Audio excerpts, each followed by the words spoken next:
Sungguh sangat beruntung orang-orang yang sudah bisa melihat kebaikan di semua sisi kehidupan. Melihat orang yang dilihat sisi baiknya, melihat peristiwa yang dilihat sisi baiknya.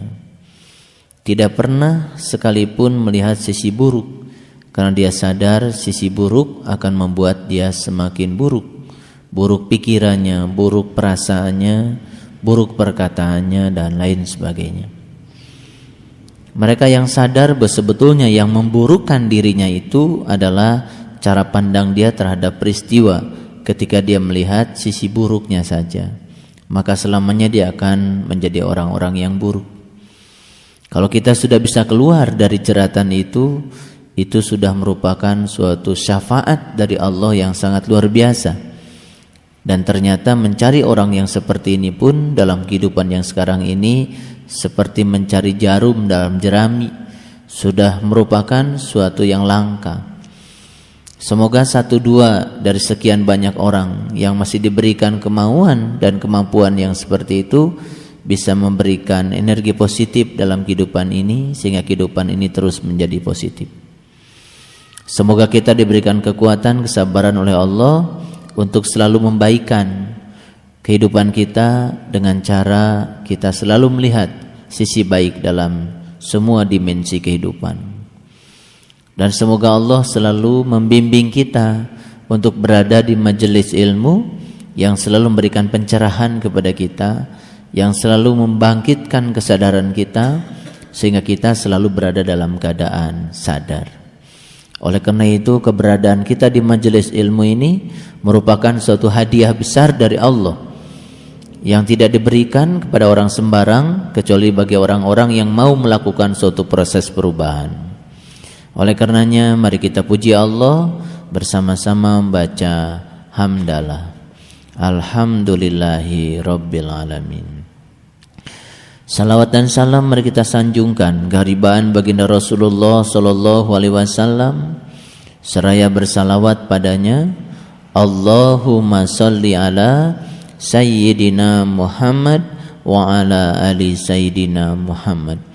Semoga Allah mengabulkan salawat kita dan Allah mempertemukan kita dengan orang-orang yang akan menghubungkan kita dengan Allah Subhanahu wa taala dalam kehidupan kita. Juga Allah mengabulkan doa kita karena Allah akan menghubungkan anak cucu kita kepada Allah melewati guru-guru yang akan hidup di zamannya mereka. Mari kita mohon ridho dan berkah Allah seraya membaca basmalah. Bismillahirrahmanirrahim. Atas nama Allah yang Maha Pengasih lagi Maha Penyayang. Semoga ucapan bismillah kita dari hari ke hari semakin menyadarkan kita bahwa sesungguhnya yang boleh baca bismillahirrahmanirrahim hanya orang yang sudah tahu dan kenal kepada Allah. Karena bismillahirrahmanirrahim artinya atas nama Allah, berarti kita sedang mewakili Allah. Bagaimana mungkin kita mewakili sesuatu yang kita tidak kenali? Barangkali kalau orang pintar akan bertanya, kamu tadi mengatasnamakan Allah, memang kamu ini siapanya Allah? Ya tentu saja, banyak orang yang mengaku saya kan hambanya Allah. Biasanya kalau orang nyumbang tidak mau disebut namanya, sudah sebut saja hamba Allah. Apa iya orang yang sudah nyumbang itu hamba Allah? Ya bisa iya, bisa tidak. Duit yang dipakai nyumbangnya dari mana? Betul? Iya. Hamba Allah tentu saja yang tahu cuman Allah. Ya, hamba Allah adalah mereka yang menghambakan dirinya kepada Allah. Berarti kalau sudah menghambakan diri kepada Allah, dia tidak menghambakan dirinya pada yang selain Allah. Itu baru disebut hamba Allah. Ada sebuah cerita yang sangat inspiratif. Ada seseorang yang ingin melakukan petualangan laut dan kemudian dia menaiki sebuah kapal bersama teman-temannya, bersama rombongannya. Dan ternyata datang badai, kemudian kapal yang ditumpanginya itu terbalik. Gitu. Lalu dia berjuang untuk menyelamatkan dirinya, dan ternyata dekat dari tempat kapal itu terbalik itu ada suatu pulau terpencil, dan di pulau terpencil itulah kemudian dia tinggal. Diberitakan oleh banyak harian, televisi, koran, bahwa semua yang penumpang yang menumpangi kapal itu yang terbalik itu semuanya hilang. Jadi tidak ada yang tahu bahwa ada satu orang penumpang, seorang laki-laki yang terdampar karena dia bisa berenang, kemudian terdampar di sebuah pulau. Ada regu penolong berkali-kali menggunakan helikopter. Kemudian orang ini berteriak-teriak, ya, sampai melompat-lompat supaya dia ingin dilihat oleh regu penolong dari helikopter itu. Ternyata di helikopter itu tidak ada satupun orang yang bisa melihat dia. Gitu. Ya sudah. Karena regu penolong mengatakan penumpangnya sudah tenggelam semua, ya sudah, tidak ada lagi upaya evakuasi. Tapi setiap seminggu sekali tim SAR itu selalu saja melakukan perjalanan pakai helikopter untuk melihat barangkali ada yang bisa ditolong. Hampir 1 tahun orang itu sudah terdampar di pulau itu. Ya biasanya cukur jenggotnya nggak bisa dicukur lagi karena sudah tidak ada alatnya. Makan pun hanya makan daun-daunan, buah-buahan. Sesekali barangkali dia bisa menangkap ikan-ikan kecil di pinggir laut. Dan itu pun tidak dibakar, dimakan aja langsung untuk mempertahankan kehidupannya. Karena dia kepanasan, kehujanan, ya dia mulai berpikir bagaimana mengumpulkan ranting, daun-daun untuk dibuat tempat tidur seala kadarnya. Ternyata suatu saat musim kemarau datang. Hari panas terik luar biasa akibat ada gesekan antara satu daun dengan daun yang lain, satu batang dengan batang yang lain, dengan angin yang kencang. Ternyata ada percikan api. Dan ternyata percikan api itu tiba-tiba meluluh lantahkan tempat tinggal dia yang dibangun sederhana itu. Dia meratap pada Tuhan, Tuhan, kenapa Engkau berikan ujian yang sedemikian berat? Aku sudah tenggelam, terdampar di pulau ini tanpa makanan, terpisah dari anak istriku. Ya, aku baru saja bisa membangun tempat aku tidur. Kau hadirkan angin, kau hadirkan panas sehingga menghanguskan tempat aku tinggal. Terus saja dia menyalahkan Tuhan. Barangkali dia pernah ngaji di mana Tuhan itu tukang memberi kalau kita baik padanya, tukang menyiksa, tukang menghukum. Dan tidak sedikit di antara kita yang sering mengatakan Allah sedang memberikan musibah kepada saya. Jadi Tuhan itu kadang-kadang dituduh sebagai pemberi musibah. Sudah akhirnya orang itu menangis, harus mengumpulkan ranting lagi, dahan lagi, daun lagi untuk membangun rumah barunya. Harapan untuk bisa kembali dengan keluarga pun semakin kecil. Dia putus asa. Dan ternyata ketika sedang menangis seperti itu, tiba-tiba ada helikopter mendarat. Oh, senang sekali dia. Lalu dia tanya, berkali-kali aku berjingkrak-jingkrak, ya melompat-lompat. Kenapa kau tidak lihat aku? Aku sudah hampir 1 tahun di sini. Kenapa kalian regu penolong baru datang sekarang? Kemudian regu penolong mengatakan, ya kami datang ke sini bukan karena melihat kamu, tapi kami lihat tadi ada kebakaran di sini. Karena ada kebakaran di sini, kemudian kami datang. Ya, akhirnya dia tertolong, naik helikopter dan kemudian bisa kembali bersama keluarga. Setelah sampai di rumah dia merenung, Tuhan, seandainya kebakaran itu tidak terjadi, helikopter itu tidak akan pernah mendarat di situ. Maafkan aku Tuhan, karena aku telah menyalahkan Engkau. Padahal itu pertolongan Tuhan yang sangat luar biasa. Dia melompat, dia berteriak, regu penolong tidak bisa melihatnya. Tapi ketika ketika saung tempat dia tinggal yang dibangun dengan susah payah itu terbakar, ternyata regu penolong bisa melihat api, dan itu yang menyebabkan mereka mendarat di situ.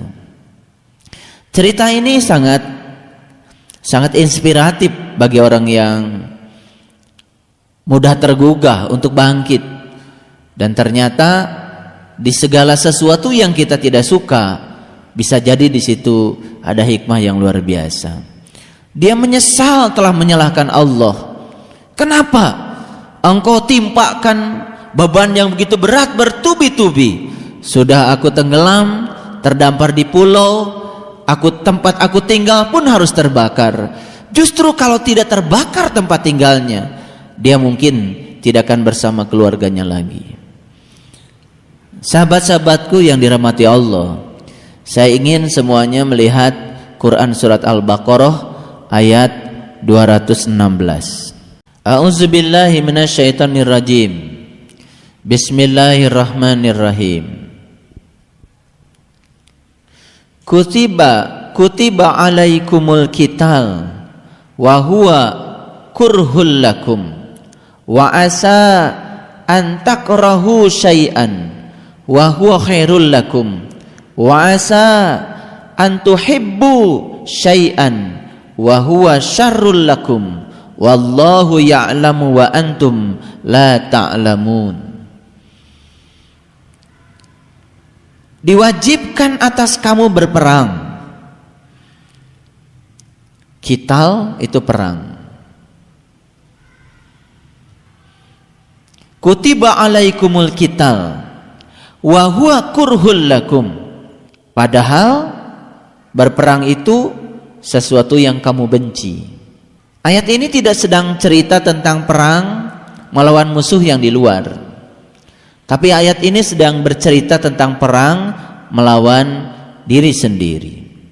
Ketika seseorang sedang berperang melawan musuh yang di luar, karena dia menganggap hidup ini harus berkompetisi, hidup ini menang kalah. Dan ketika dia berpikir dengan perang mengalahkan yang di luar, sebetulnya dia sedang berpikir untuk mengalahkan orang lain. Sesaat ketika kita berpikir bagaimana cara mengalahkan orang lain, sebetulnya kita itu sudah kalah. Jadi ketika kita berpikir bagaimana melumpuhkan orang lain, bagaimana kita menjatuhkan orang lain, bagaimana kita menyakiti orang lain, bagaimana kita melumpuhkan orang lain, membunuh orang lain, mengalahkan orang lain, sebetulnya itu sudah langkah awal di mana kita sudah kalah.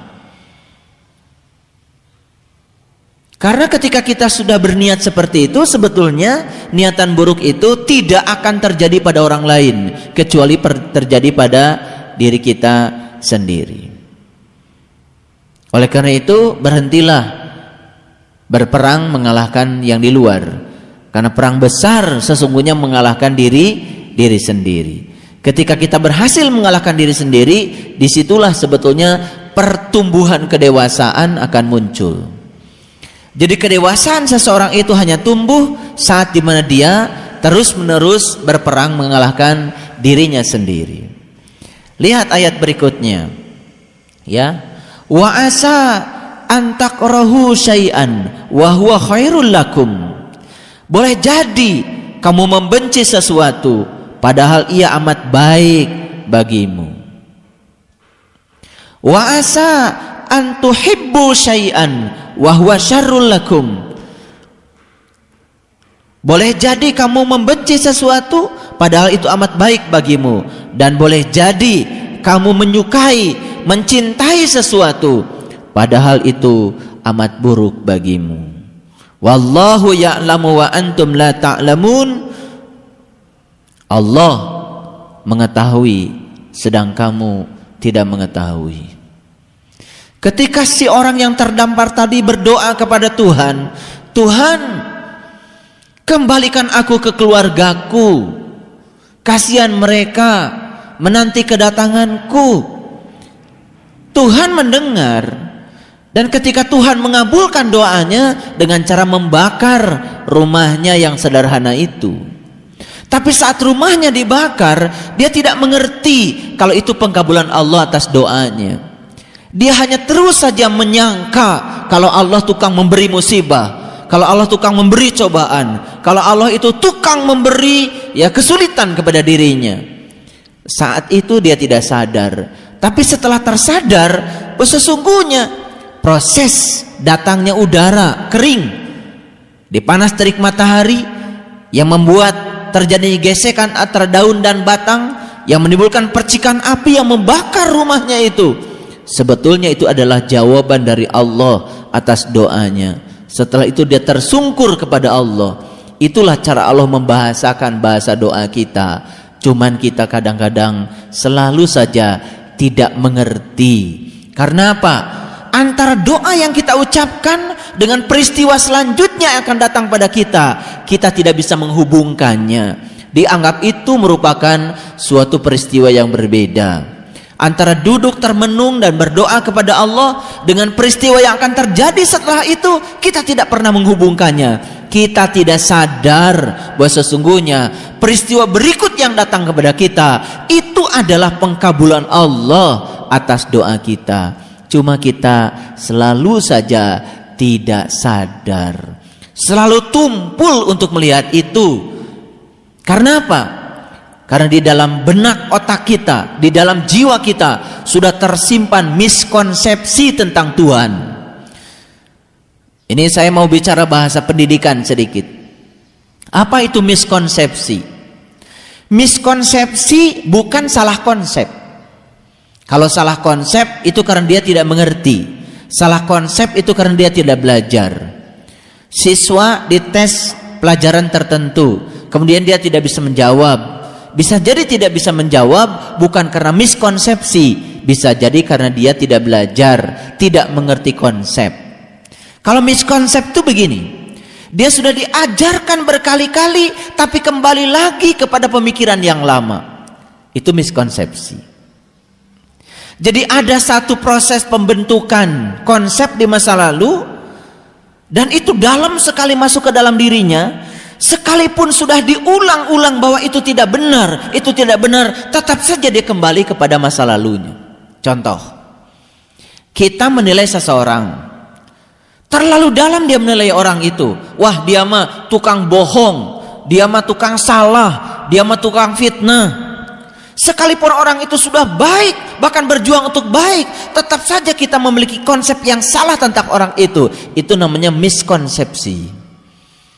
Dan tidak jarang kita sering terjebak oleh konsep miskonsepsi itu. Karena apa? Kita sudah a priori, kita sudah menyangka siapa? Oh, orang itu tukang bohong, tukang fitnah. Kita tidak bisa melihat sisi baik dari orang itu karena sudah terbentuk konsep yang salah dalam diri kita tentang orang itu. Itu sebetulnya yang disebut dengan patung. Makanya orang yang seperti itu nggak maju-maju. Dia terus saja menggenggam masa lalu. Dia tidak bisa melihat kenyataan hari ini. Dia tidak bisa melihat kebaikan pada diri orang lain. Sekalipun dia sudah baik pada dirinya, tetap saja dia menyangka orang itu buruk. Orang itu tukang ini, tukang itu. Jadi sebetulnya orang yang seperti itu sulit sekali untuk keluar, untuk menjadi orang yang baik. Karena sifat patung melekat di dalam dirinya. Sama seperti orang yang terjebak di pulau yang terpencil ini, dia sudah punya miskonsepsi tentang Tuhan. Tuhan itu tukang memberi kalau kita baik padanya, tukang menghukum kalau kita tidak baik padanya. Tuhan tukang memberi musibah, Tuhan tukang memberi ujian, Tuhan tukang memberi cobaan. Konsepsi tentang Tuhan salah, selamanya dia akan salah. Jadi sekalipun dia sudah mengikuti berbagai macam pengajian, tetap saja miskonsepsi itu ada.